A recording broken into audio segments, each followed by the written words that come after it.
بسم الله الرحمن الرحيم. الحمد لله والصلاة والسلام على رسول الله. حياكم الله في لقاء في سناب الردع عن الماكينة الإعلامية الإخوانية. طبعا نظرا للمصائب اللي قاعدة تتوالى على بلادنا كان لابد من التوضيح. حصحص الحق يا إخوان.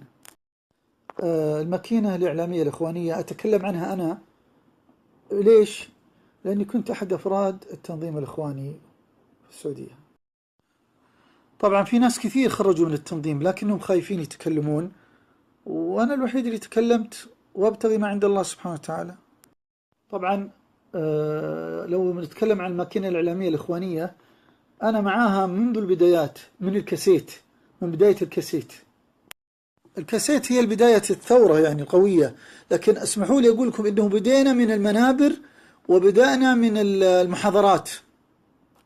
طبعا أنا جيت تقريبا في الجيل الثاني، هم بدأوا بالكتب وما شابه ذلك، ثم جينا الجيل الثاني، حنا الجيل الثاني. في البدايات كانت الكتب مثل دمروا الإسلام وأبيد أهله، ماذا يعني انتماء الإسلام، فتح يكن، كتب القرضاوي، بعض كتابة حسن البنا. بعد التجيش وتلغيم الأفكار نشروا أفرادهم على المنابر والمساجد والمحاضرات. السنة الجاية بقول لكم عن الوسائل اللي كنا نستخدمها قبل التطور الموجود اليوم التقني. كنا نستخدم المنابر لتوصيل الأفكار. تخيل من 1407 إلى 1418 تقريبا أنا أخطب، وكانت الرؤية واضحة ضد الدولة. وأيضا كان يوجد هنالك لقاء في التنظيم يعني لخطباء المساجد سواء اللي داخل أو متعاطف لإعطاء التوجيهات. طبعا المعلومية مساجد وزارة الشؤون الإسلامية محتلة احتلال كامل من خطباء الإخوان والسروريين، وهو المنبر الباقي إلى الأبد. عشان تدرون كلامي صحيح، شوفوا آخر قرار الملك عبد الله الله يرحمه ضد الإخوان، كم منبر وقف ضد الملك عبد الله ومع الإخوان. لماذا يهتمون بالمنابر ويتشبثون بها؟ للتأثير على التفكير الجمعي للمصلين، عشان يبغونهم يثورون في أي وقت. الأمر الآخر المحاضرات وتجيش الشباب والناس للمحاضرات والرموز، عشان هذول الرموز بعدين يوجهون الشعب. يوم كنت مع الإخوان كانوا يحذرون من رموز السروريين اللي هو ناصر العمر، يقولون انتبه منه، ويقولون انتبه من صفر الحوالي، انتبه من محمد بن نجد، هذول سروريين. في الرياض كان في درسين للشيخ صالح فوزان وناصر العمر. الشيخ صالح فوزان يأتي عنده عدد قليل، وناصر العمر يأتي عدد كبير. ليش؟ الماكينة الإعلامية السرورية كانت تجيش ضد الشيخ صالح الفوزان وتلمع رموزها. إذا بداية بالمنبر والمحاضرات، بعدين الكاسيت، بعدين جت القنوات مثل الجزيرة وغيرها، بعدين بدأ التواصل الاجتماعي. اليوم الحرب شرسة على بلادنا، وفي معسكرين، معسكر البلد والمنهج اللي عليه قامت، ومعسكر الإخوان والدول. طيب الآن وش كانوا يقولون الإخوان ونحن في التنظيم؟ يقولون نحن نريد إعادة الخلافة. وكيف تعد الخلافة؟ بسقوط دول. والله يا إخوان كنا في التنظيم الخبيث كنا نفرح بأي خلل يصيب السعودية، ونفرح للإخوان في أي بلد. 7 تنظيمات تشتغل في الليل، خلايا لا تهدأ عشان تدمر في الصباح، من ناحية إعلامية ومن نواحي فكرية وكل شيء. طبعا الآن قنوات يستخدمون سنابات، تويتر، فيسبوك، كل شيء يستخدم للآلة الإخوانية.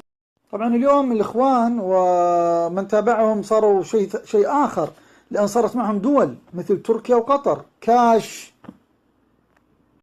أردوغان في التنظيم الدولي ووصل الحكم إلا بمساعدة أمريكا وأوروبا، ولأنه يطبع مع إسرائيل ويعمل ما يريدون. والآلة الإعلامية من عنده محمد ناصر، معتز، وآخرين، وجد غنيم يتكلم عنده. بس نذكركم أننا نتحدث إليكم من سناب الردع. كل هؤلاء عنده آلة إعلامية خبيثة. أردوغان في تركيا تخدم الإخوان وضدنا. أما قطر فقصتها عجيبة. قطر قصتها عجيبة، لأن سأحدثكم في السناب القادمة عن شيء جديد. التنظيم الإخواني في قطر أعلن حل التنظيم، ولكن الإخوان ابتلعوا قطر نفسها وأدخلوه التنظيم.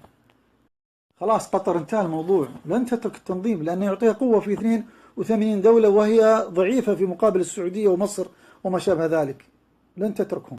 إذا الدعم الأولى للماكينة الإعلامية الآن قطر والجزيرة على رأس هذه الحرب الخبيثة ومن يتبعها.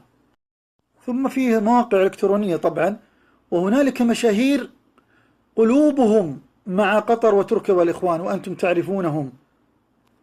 أي مغرد أو صاحب سناب يمدح الإخوان والسروريين ويحب قطر وتركيا تراه ضدنا. تحب قطر وتركيا ما في مشكلة، لكن لا تقدح في بلدي وترى فيها القذاة وتنسى الجذع في عيون تركيا وقطر، عيب. أعطيكم الآن أمثلة على المشاهير اللي يحبون الإخوان ويمجدون تركيا وقطر. أولهم سلمان العودة. من المشاهير كذلك الذين يحبون الإخوان ويمجدون تركيا وقطر عوض القرني، علي العمري، حجاج العجمي. أيضا من خدام الإخوان في الخليج وقطر وتركيا حسن الحسيني، محمد العوضي، نبيل العوضي، العريفي، وانت ماشي.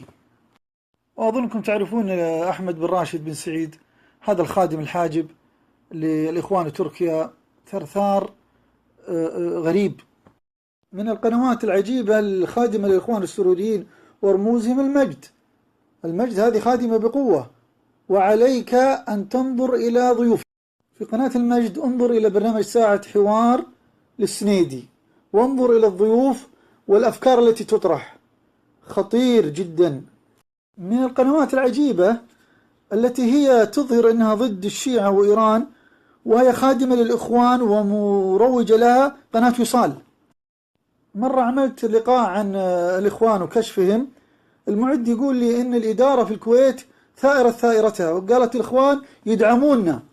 الطبطبائي المسؤول عن قناة وصال هذا خادم إخواني بامتياز، غريب والله. أقول لطبطبائي وقناة وصال اللي يحاربون الرافضة لكسب شعبية السعودية ويدعمون الإخوان، أقول لهم كما قال القائل: ومطعمة الأيتام من كد فرجها لك الويل، لا تزني ولا تتصدقي. ومن هنا من سناب الردع أقول لكم إن أنا كنت في التنظيم وأعرف الأهداف. أهداف التنظيمات هذه مع قطر وتركيا إسقاط دولتنا. فيا شعب السعودي خليك ذهين، استفيد بالأحداث. بكرة لا راح تميم الكويت تتحرك السنابات والمواقع الإلكترونية، فاحذر. والله لن يرتاح الإخوان ولا السروريين ولا تركيا ولا قطر إلا حينما تسقط هذه الدولة ونصير مثل سوريا ومثل ليبيا. حركوا عقولكم شوي. الإخوان الآن وأتباعهم وأذنابهم يستعدون لهجمة جديدة للتغطية على الفضائح اللي صارت من قطر ومن تركيا ومن الإخوان. نريد شعب أقول للتنظيم الإخواني والسروري في السعودية: خلاص أنتم فات وقتكم، انتهيتم الآن. أنصحكم اليوم بالتوبة واقعدوا في بيوتكم. بس خرج شعب هذه التنظيمات شباب واعي هو الذي سوف يسقطكم وبيريح الدولة، بخلي الدولة ترتاح للعدو الخارجي. الشعب سيسقطكم. نصيحة من القلب في هذا الشهر للشباب اللي كانوا معي في التنظيم، سواء إخوان أو سروريين أو من يساعدهم: الزموا بيوتكم ومع يا شباب الزموا بيوتكم وانتبهوا لعيالكم. جاتني أخبار إن قيادات التنظيم خذوا لهم أراضي وبيوت في تركيا وفي قطر وانتم اللي بتروحون فيها. وهذه نصيحة لتجار السعودية في الشرقية وفي الرياض وفي كل مكان: يوجد حولكم ناس من التنظيم الإرهابي، انتبهوا انتبهوا يا تجار، ستكونون أنتم ممن يمول الإرهاب ويساعد الآلة الإعلامية الإخوانية السرورية ضد بلدنا وتتعاون مع عملاء غيرنا، انتبهوا. وختاما كثير من الناس يقول لي: اترك التنظيم، اترك الإخوان، اترك السروريين، خليك مع نفسك وعيالك. أقول لا والله، هذا شيء أدين الله فيه. يا أحبابي خلونا ندافع عن منهجنا وعن بلدنا وعن عيالنا وأهلنا ونتكاتف ضد هذه الزمرة. في الختام من خلال سناب الردع، أسأل الله سبحانه وتعالى يحفظنا ويحفظ ولاة أمرنا وعلماءنا وبلدنا ومجتمعنا من كل شر.